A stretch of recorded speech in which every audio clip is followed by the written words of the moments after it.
The President and I continued our tour on the eastern side of Peru, in the town of Iquitos, one of the gateways to the Amazon.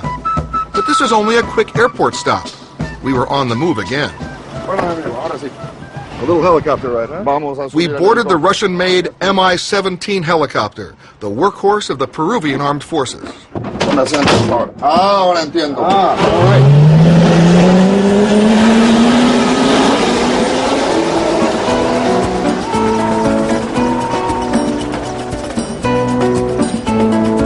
Right from the start, it was clear that we weren't in the arid desert of Peru's west coast anymore.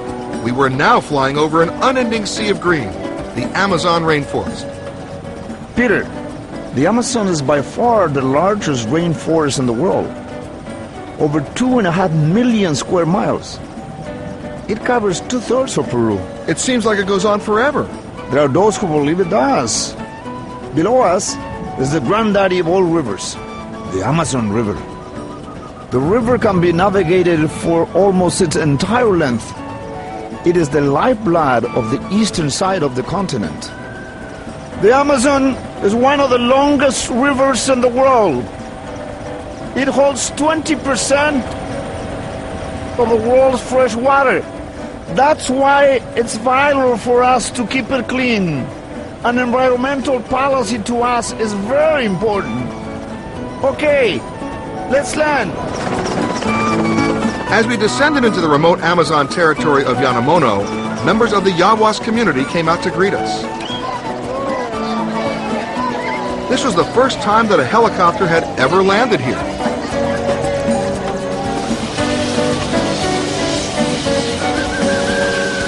Hi, my friend. We are in a small Amazon community that lives out on a reservation, isolated. And they have come to receive us now. But I want you to meet someone very special. The First Lady, my wife, Iliana. Yeah, very nice to meet you. Thanks for having us out here today. Nice to welcome you here. Iliana works with these people. She brings them vaccinations and educational programs. Let's meet them. Very good. Hi, everybody. Pedro. With the First Lady leading the way, we headed for the water. Our boat would take us upriver to the main part of the Yawas village.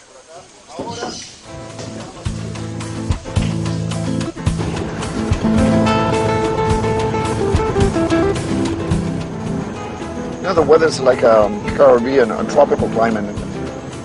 It could rain in a half an hour, and it goes away in 5 minutes. Yeah, but when it rains, It rains. Look at that. But this peaceful boat ride was just a warm-up. The real excitement awaited us on shore. Okay, up we go. Listo, vamos.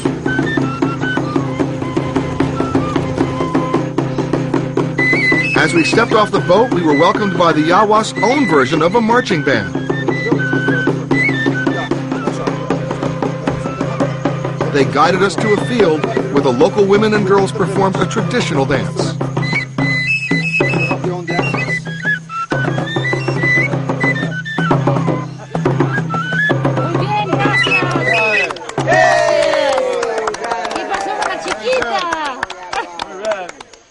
Poison darts. I'd heard about them, but now I was about to see them up close. Whoa, all right. This is the weapon that they use for hunting. So where does the poison come from? It comes mainly from the trees of this region and also from insects. And it is put right here, and when it impacts, it has the poisonous paralyzes you or the victim. And I would be the victim? no. Okay, no. Can it kill you? It can kill you. Good, I'm glad you're holding it. But it can also save you. This poison curare is used as an anesthetic. The key to making a dart is in the cotton, which gives the dart its stability and balance. But it's his accuracy that makes the dart deadly. That's great marksmanship. That was cool. What's next? We've got a few surprises for you. Uh-oh. Do you like snakes? No. Good. This is part of the surprise. Oh my God. But Just the beginning. Those are two big snakes. Oh my goodness. And those are what? Boas. You want to touch it? After you. Ah! You know, Peter, people keep boas in their homes as pets to catch rats.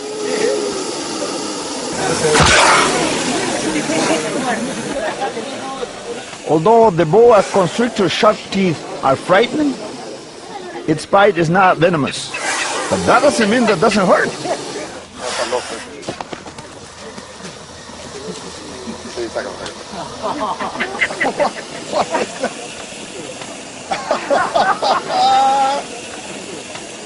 I do that every weekend. So, what does he eat? Only live animals. Do you want to try it around your neck? Mr. President, I'm a live animal. I know, but it wouldn't be a bad idea if you put it around. And who says so? I do. Oh, and you're the president? I'm the president. All right, let's try it. Okay. Try it. Why do I not like this idea? Well, you enjoy it. You'll enjoy it. Yikes! Whoa! How does it feel? I'm a live animal. Oh my God! To squeeze you. But he's not gonna kill you. I got a little too. What's this? And why are you laughing? Peter, the constrictor kills by squeezing its prey until it can no longer breathe. Do you feel uncomfortable? I feel uncomfortable. It's a friendly one. Whoa! It's a young one. I'm holding him as hard as he is holding me. Come over here. And you're laughing, aren't you? No. Snakes notwithstanding, I actually hated to leave this friendly community of Yawas Indians, but we were on a tight schedule.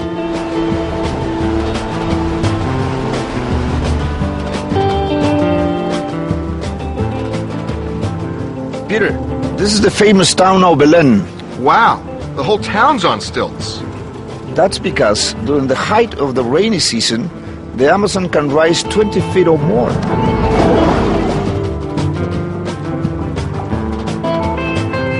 This is an aquaculture. The river gives them food and it's their highway.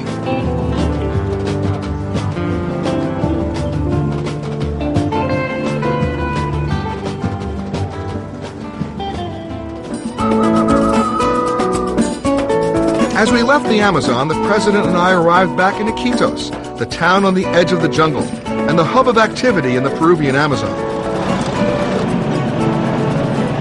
There are two ways to get around: motorcycle or mototaxi, both air-conditioned. The president and I chose the more dignified ride. Not bad. How many of these are there in Peru? Oh, thousands. Particularly in the jungle because it's so hot that to be in a car is very uncomfortable. The open-air mototaxi also allowed the president to meet his public. Peter, I am worried that you are not getting enough excitement in this trip. Mr. President, the snakes were enough. Peter, we are just getting started. Now it's time for a real thrill. We are headed to the sacred valley of the Incas. And by the way, did you bring your helmet? Helmet? You never said anything about a helmet. Peter, now we're heading into the highlands, the heart of the ancient Inca Empire. This is the Cusco region. That's the sacred valley down there. Is the breadbasket of this territory. And over there is the Vilcanota River, where guess what? You and I are going to shoot the rapids. Shoot the rapids? Mr. President, I see a lot of white water down there. Yes, Peter. Isn't it beautiful?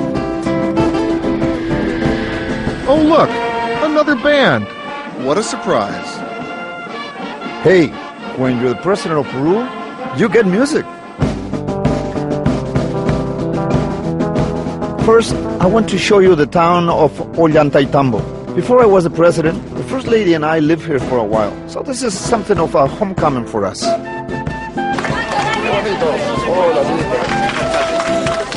Hola.